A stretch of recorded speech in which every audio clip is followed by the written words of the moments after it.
Nala Sopara Tulinj police station अंतर्गत रहने वाली एक तलाकशुदा महिला की कुछ वर्षों पूर्व हेमंत बालकृष्ण थवी नामक व्यक्ति से सोशल साइट पर मुलाकात होती है।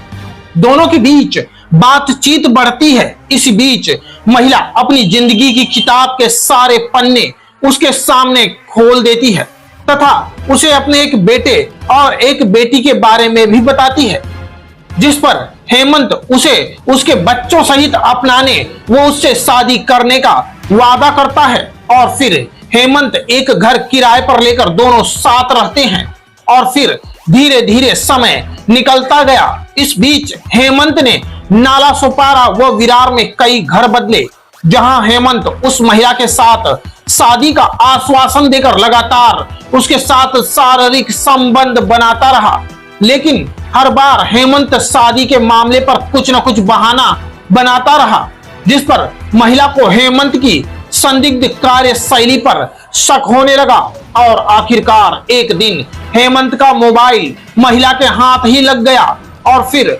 मोबाइल चेक करते ही महिला के पैरों तले जमीन खिसक गई। हेमंत के मोबाइल से कुछ ऐसे सबूत महिला को मिले जिनसे प्रतीत होता था कि हेमंत कहीं ना कहीं सेक्स रैकेट से जुड़ा हुआ है, और जब महिला ने हेमंत से इस बारे में पूछा तो उसने उसके बच्चों के साथ मारपीट करना शुरू कर दिया। इतना ही नहीं, महिला ने जानकारी दी कि हेमंत की गंदी नजर महिला की 10 वर्ष की मासूम बच्ची पर भी थी। आप ही सुनिए पीड़ित महिला की आप बीती उसी की जुबानी। मैडम क्या हुआ बताइएगा। जी, मैं नाला सोपारा की रहने वाली हूँ। मैं डिवोर्स औरत हूँ और मेरे बच्चों के साथ यहाँ पे एक बंदे के साथ रह रही हूँ, जो उसने मुझे बोला कि हम लोग शादी करेंगे, फिर हम लोग साथ में रहने लगे। फिर बाद में उन्होंने शादी का जब मैंने पूछा तो मुझे टॉर्चर करने लगे, मारने लगे, गंदी गंदी गालियाँ देने लगे। आप लोगों की मुलाकात कैसे हुई थी? हमारी मुलाकात FB पर हुई थी, फेसबुक पे हमारी मुलाकात हुई थी। पर्सनली मिलने के बाद मुझे लगा कि वो अच्छे हैं, और जब भी उन्होंने बोला कि वो मेरे बच्चों को संभालेंगे, उन्हें अच्छी शिक्षा देंगे, संस्कार देंगे, तो मैंने भी फैसला कर लिया कि हम लोग शादी कर लेते हैं। और वो शादी करने के भरोसे के ऊपर मैं उनके साथ आई, बट उन्होंने शादी के लिए बार बार मैंने जब उनको पूछा तो उन्होंने मना कर दिया और मारते पीटते रहे, गालियां देते रहे। ये सिलसिला लगातार 4-5 सालों तक चलता रहा। उसके बाद में उन्होंने कुछ अलग अलग नाम के फेक अकाउंट खोले थे और उस पर वो अपने मजे कर रहे थे, जैसे कि फिजिकल रिलेशन या किसी से पैसे निकलवाना, ये सब वो करते रहे। जब उसके बारे में मैंने पूछा तो उन्होंने मुझे बोला कि शादी वादी मुझे नहीं करनी है, तुमको जिधर जाना है उधर जाओ। तो मैं बहुत डिस्टर्ब हो गई उसकी वजह से, और वो मारना पीटना चालू ही रह गया था, मेरे बच्चों को मारना। फिर एक बात ये घटना हो गई कि वो मेरे बच्चे के ऊपर हाथ फेरने लगे और मुझसे रहा नहीं गया। और ये जो रूपाली ताई जी है, उनके कांटेक्ट में मैं आ गई, उनको मैंने देखा, उनको मैंने अपनी व्यथा बताई, तो उन्होंने मुझे यहाँ पे आज हम पुलिस स्टेशन में आए हैं न्याय मांगने के लिए। तो यहाँ पे मेरा है कि मुझे यहाँ पे न्याय मिलेगा, और स्पेशल थैंक्स मैं शैलेंद्र नगरकर जी है उनको देना चाहूँगी, क्योंकि उन्होंने इस टॉपिक में गंभीरता से जो साथ दिया है और पुलिस ने जो मदद की है, उसके लिए मैं उनको बहुत आभारी रहूँगी उनकी। और बीना देसाई जी मैडम, रूपाली लोंढे जी मैडम, स्पेशली रूपाली लोंढे जी मैडम मेरे साथ में खड़ी हो गई, तो मुझे ये हिम्मत आई कि मैं ये जो हेमंत बालकृष्ण थवी है उसको सारे दुनिया के सामने जो उसका चेहरा है वो दिखा पाऊँ और उसको सजा हो जाए।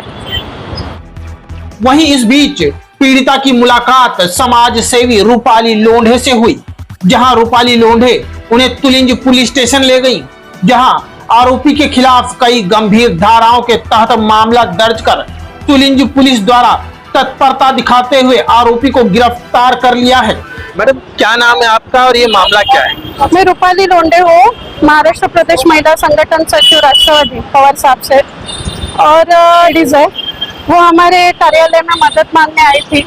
वो एक लड़के के साथ लिव एंड रिलेशनशिप में रह रही है, तो उस लड़के ने उसको शादी का झांसा देके कि मैं तुझसे शादी करूँगा ऐसा करके 8 साल निकाले, और 1 साल में ही उसको मारपीट करना शुरू किया। और 2-3 साल निकालने के बाद उसको पता चला लड़की को कि इस लड़के का अलग ही प्रकार का बिजनेस है, ये सेक्स रैकेट चलाता है।